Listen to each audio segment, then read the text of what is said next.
Hi friends, నేటి మాట లోపల అబౌట్ పేరెంటింగ్ విత్ చిల్డ్రన్ గురించి మీకు కొన్ని మాటలు మీ ముందు ఉంచాలనుకుంటున్నాను. అవి ఏంటంటే, పిల్లలకు ఇవి నేర్పించాలి తప్పకుండా. ఏంటి అవి? పిల్లలు బడిలో చదువుతున్నప్పుడే తల్లిదండ్రులు వాళ్ళకి చిన్న చిన్న ఇంటి పనులు చేయడం నేర్పించాలి. దీనివల్ల పిల్లలకు బాధ్యత, సహాయం చేయడము, ఆత్మవిశ్వాసము, విచక్షణ జ్ఞానము, సంఘటిత శక్తి, సమయస్ఫూర్తి, ఇవన్నీ కూడా ఇలాంటి విలువలు వాళ్ళకు అవగతం అవుతాయి. అవగతం అంటే తెలుస్తాయి అన్నమాట. ఏంటి ఇవన్నీ ఎలా ఉపయోగించుకోవాలి, ఎలా చెయ్యాలని. ఏదైనా సమస్య ఎదురైనప్పుడు దాన్ని పరిష్కరించుకునే సామర్థ్యం, కెపాసిటీ కూడా వాళ్ళకు అలవడుతుంది. పిల్లలకు చిన్నతనంలోనే నేర్పించాల్సిన పనులు ఇవే. ఏంటి మనం అనుకుంటామే, అంత చిన్న పిల్లోడే ఏం చేస్తారులే ఇప్పటి నుంచి అనుకుంటారు. చాలామంది కూడా అలానే అంటూ ఉంటారు. కానీ అవన్నీ పక్కన పెట్టి అన్నీ నేర్పుతూనే ఉండాలి ఫ్రెండ్స్. అవేంటంటే ముఖ్యంగా చిన్న పనులే. అవేంటిది? కూరగాయలు కడగడము, పోయడము, మసాలా దినుసుల వివరాలు, వాటి వినియోగము, వంటగది గట్టు తుడవడము, భోజనం వడ్డించడము, పాత్రలు కడగడం లాంటి పనులను పిల్లలకు చెప్పి చేయించాలి. నిజంగా వాళ్ళతో చేయించడం మనకు కష్టం అయినప్పటికీ కూడా మనం చెప్పి చేయించాలి. నేను మాత్రము 5th క్లాస్ నుంచే పిల్లలకన్నీ చిన్న చిన్న పనులు చేయించడం. ఎందుకంటే మాకు మా అమ్మ చేయించింది కాబట్టి నేను కూడా నా పిల్లలకు చేయించడం జరిగింది మిత్రమా. అలానే నిద్ర లేవగానే దుప్పట్లు మడత పెట్టడము, పరుపులు సదరడము, ఉతికిన బట్టలు ఆరవేయడము, మడత పెట్టడం, బీరువాలో బట్టలు సర్దడం, ఇవన్నీ నేర్పించాలి. ఇంకా ఏంటంటే లైట్లు, ఫ్యాన్లు, టీవీ, సోఫా, అద్దము, ఇంట్లోని అలంకరణ వస్తువులను దుమ్ము లేకుండా దులపడం కూడా చేయించాలి వాళ్ళకి.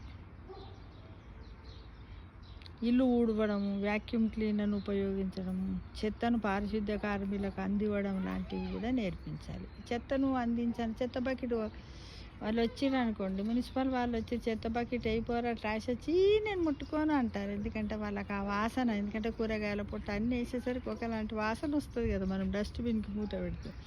అలాంటి వాసనకు కూడా వాళ్ళు అలవాటు పడాలి మిత్రమా.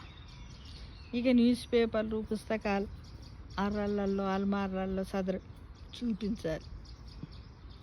ఇంటికి కావలసిన కిరాణా సరుకుల లిస్టును రాయించాలి. బజార్ నుంచి కూరగాయలు తీసుకురావడం లాంటివి కూడా నేర్పించాలి. ధరలు, నాణ్యతల పైన కూడా అవగాహన కల్పించాలి. ఇవన్నీ మనకు ప్రైమరీ స్కూల్ సిలబస్లో ఉంటవి. కానీ అక్కడ ఏంటంటే తరగతి గదిలో కేవలం నేర్చుకుంటారు. కానీ ఇంప్లిమెంటేషన్ అనేది, అప్లికేషన్ మెథడ్ అనేది వాళ్ళకి తెలియదు. కాబట్టి ఇవి మనం చేయించితే ఇంకా ఆ విషయాలన్నీ ఎప్పుడు కూడా మర్చిపోకుండా జ్ఞాపకం ఉంచుకుంటారు. ఇంటికి వచ్చిన అతిథులను పలకరించడము, ఆదరించడము, గౌరవించడము, వచ్చిన వాళ్ళను నమస్కారం అండి అని అనడము, చేతులు జోడించి, అది కూడా హాయ్ అని కాదు అనడము. దానివల్ల కూడా మన సంస్కృతిని, మన దేశ సంస్కృతిని కూడా మనం నేర్పించడం జరుగుతుంది మిత్రమా.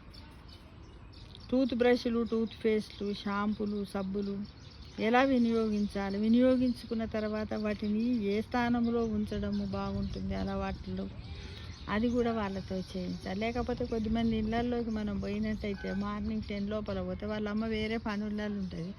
మనం పోయిన వెంటనే ఏమైతే దొరికిన టూత్ పేస్ట్ది ఉంటుంది, దాని మూత ఒక దగ్గర ఉంటుంది, పేస్ట్ ట్యూబ్ ఒక దగ్గర ఉంటుంది. ఇంకా వాడు మొహం కడుక్కుంటాడు, ఒకడేమో స్టూల్ మీద పెడతాడు, వాడు కిటికీ మీద పెడతాడు బ్రష్ను. ఆ కడుక్కున్న మగ్గ అట్లానే ఉంటుంది. కొద్దిమంది ఇళ్ళల్లో సాక్స్ ఒక దగ్గర ఉంటుంది, షూ ఒక దగ్గర ఉంటుంది. ఇలాంటివన్నీ కూడా వాళ్ళకి మనం అలవాటు చేస్తే, ఎందుకంటే వాళ్ళకే చిరాకేస్తుంది పిల్లలకు. కొద్ది రోజులు వాళ్ళు చేయడం ఇబ్బంది పడతారు. నువ్వు పని చెప్తున్నావు మమ్మీ అది ఇదని అంటారు. కానీ కొద్ది రోజుల తర్వాత మనం అనాలి. అప్పుడు వాళ్ళు విసుక్కున్నప్పుడు ఏమన్నారు, చూడు నాన్న, ఇందాక నువ్వు ఇల్లంతా షూ ఒక దగ్గర, సాక్స్ ఒక దగ్గర వేసావు, నీ స్కూల్ నుంచి వచ్చిన తర్వాత కూడా బ్యాగ్ ఒక దగ్గర, ఇవన్నీ వేసినావు కదా నాన్న, మరి ఇప్పుడు అవన్నీ తీసి అప్పుడు బాగుందా ఇప్పుడు బాగుందా అని అప్పుడే మనకి కంపారిజన్లో చూపించాలి మిత్రమా. అలా అలవాటు చేయాలి. ఇంట్లో బూజులు దులపడము, మొక్కలకు నీళ్లు పోయడము, పరిసరాల్లో చెత్త చెదారం లేకుండా శుభ్రం చేయడం లాంటి పనులను నేర్పించాలి.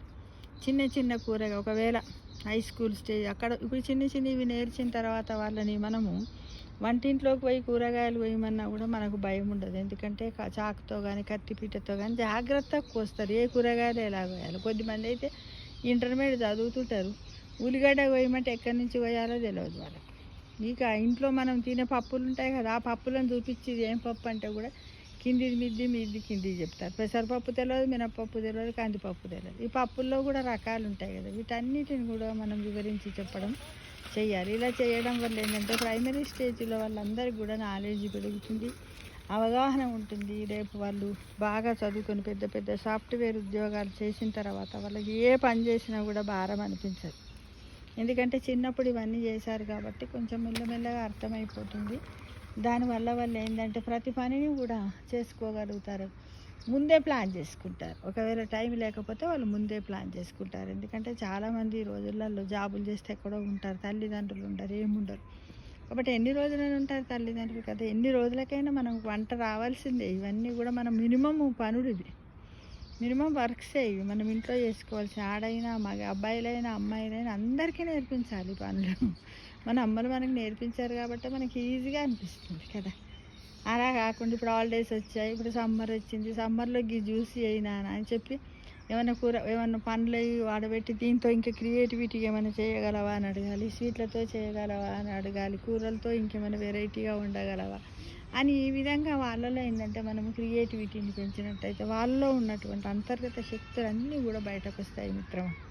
కాబట్టి ప్రతి ఒక్కరు కూడా వాళ్ళు చేస్తే కొద్దిమంది పేరెంట్స్ అంటారు వాళ్ళు ఏంది వాళ్ళు చేస్తే ఒక 10 గిన్నెలు వాడతారంట. వాడని ఆ 10 గిన్నెలు మనమే తోముదాం. తోమడం వల్ల ఏమవుతుంది, మనం ఒక కొత్త పనిని వాళ్ళకి నేర్పుతున్నాం. అప్పుడు చెప్పాలి 10 గిన్నెలు వాడడం ఎందుకు రాని, నేనైతే రెండేతోటి ఒక ప్లేటు, చాకు, వండే గిన్నె, ఒక స్పూన్, చూడు నాన్న నేను ఎట్లా వాడినా నువ్వు ఎట్లా వాడినావు. నువ్వు అట్లా వాడడం వల్ల అవన్నీ క్లీన్ చేయడానికి టైం వేస్ట్ అయింది, వాటర్ వేస్ట్ అయింది, మనం వాడే సోపు వేస్ట్ అయింది, ఇవన్నీ ఇలా వేస్ట్ అయింది. ఈ రెండే వాడామనుకోండి, ఈ సోపు వాటరు సమయం అంతా పొదుపు కదా నాన్న. పొదుపును కూడా మనం చెప్పడానికి ఆస్కారం ఉంటుంది మిత్రమా.